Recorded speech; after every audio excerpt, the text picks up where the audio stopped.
Ito ang mga dapat natin aabangan mga kapamilya sa senior high na wag natin papalampasin ang bawat episode ng telesiring ito.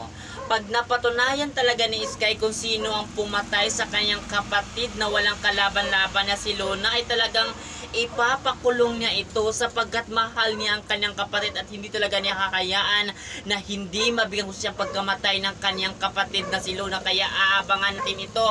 Masisira nga talaga ang pamilya Aguero kung nalaman talaga ito ni Sky na ito pa lang si Archie or si Z ay may kinalaman sa pagpatay dito kay Luna. Kaya aabangan natin yan mga kapamilya sa senior highs na kinaaadikan natin panoorin tuwing gabi. Kaya ano pa ang hinihintay nyo, lagi lang kayo makatutok dito kasi paniguradong magugulat tayo sa mga mangyari sa telesiring ito na hindi dapat natin palampasin mga kapamilya.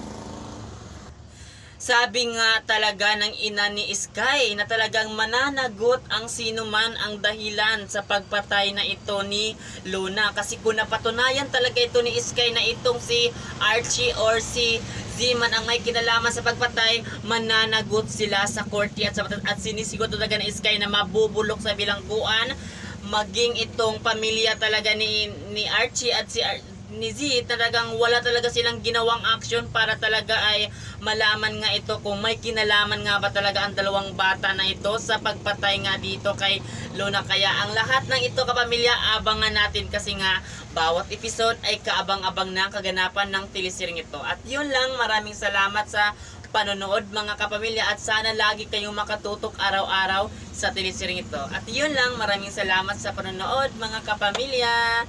Thank you.